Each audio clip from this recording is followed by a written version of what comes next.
अस्सलाम वालेकुम dear friends, आज एक नई वीडियो के साथ हाजिर हैं और आज की हमारी वीडियो होगी पीर शाह मोहम्मद सिबगतुल्लाह उस्मानी पानीपती रहमतुल्लाह अलैह की।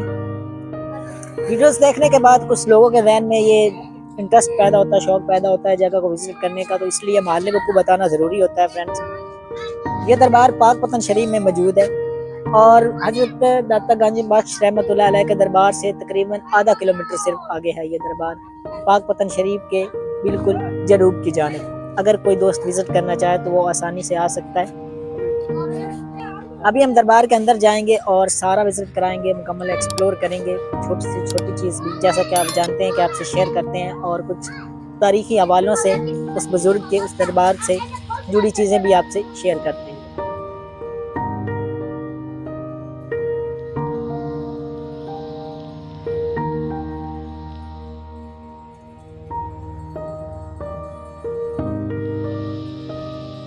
फ्रेंड्स, अभी हम मज़ार के अंदर दाखिल हो चुके हैं और आप देख सकते हैं कि इसमें भी जो है वो अंदर भी और बाहर भी सब्ज़ कलर किया गया है। इसकी जो है वो निस्बत गुंबद खज़रा के साथ की जाती है, यानी कि रोज़ा रसूल सल्लल्लाहु अलैहि वसल्लम के साथ की जाती है। आइए देखते हैं कि मज़ार किस तरह का। वैसे ये जो इसके चारों तरफ की जो चार दीवारी है वो जो अक्सर होते हैं दरबार वैसी ही है, लेकिन अंदर चलकर देखते हैं कि क्या है और क्या नहीं।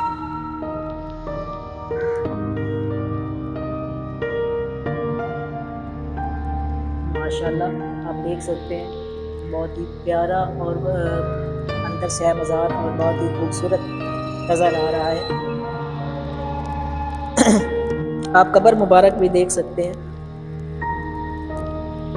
कब्र मुबारक का साइज़ जो ऊपर से बनाएगी, जो पुख्ता की गई है, उसको देख के लगता है कि कम है।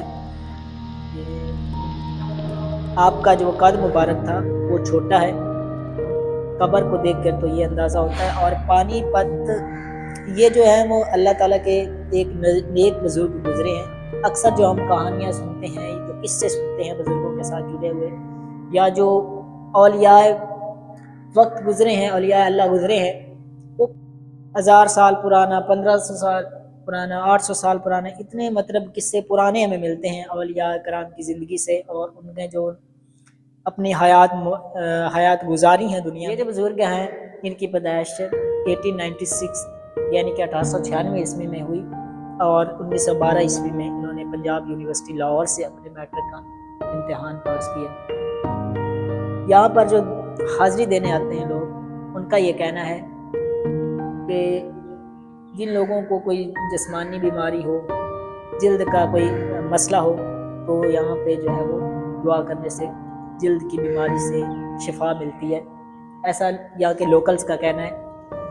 आपके दादा पीर मौलाना बख्श जो हज़रत गौस अली शाह कादी रहमतुल्लाह अलैह के मुरीद थे, उन्होंने आपके वालिद मखदूम मज़ादा कलीमुल्लाह उस्मानी अल जलाली को फरमाया कि मेरे शेख ने मुझे फरमाया था कि तेरे घराने में दूसरे नंबर पर तेरा पोता होगा, वो कादरी ख़ानदान का दरवेश होगा।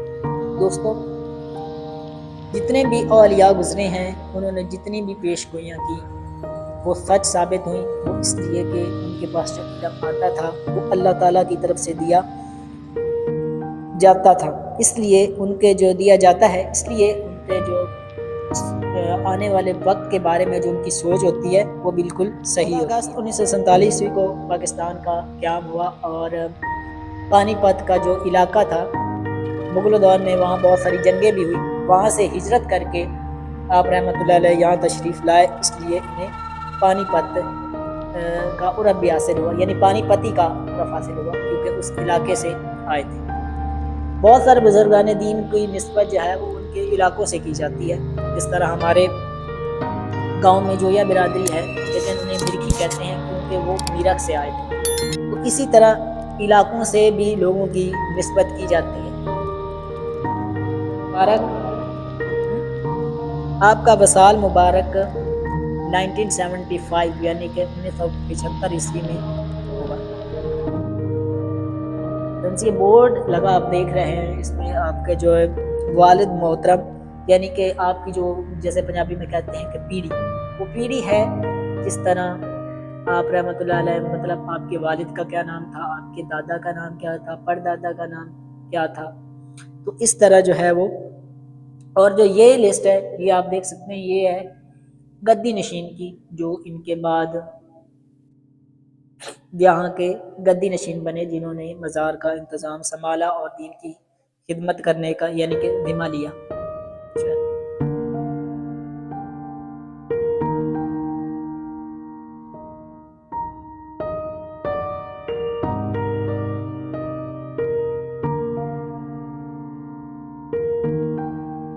ये मस्जिद आप देख सकते हैं दोस्तों, बड़े प्यारी है, इसकी शेप देखने में बहुत खूबसूरत लग रही है। छोटी सी मस्जिद है, 1973 ईस्वी में इसे कायम किया गया था। ऑलमोस्ट का हाफ सेंचुरी यानी कि आधी सदी हो चुकी है।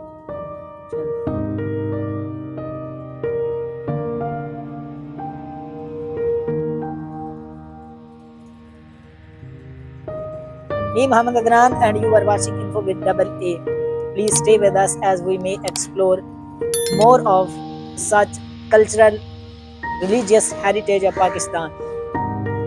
अगर आप हमारे चैनल पर नए हैं तो चैनल को सब्सक्राइब करें, वीडियो को शेयर करें और कमेंट बॉक्स में अपनी कीमती राय का इज़हार ज़रूर करें।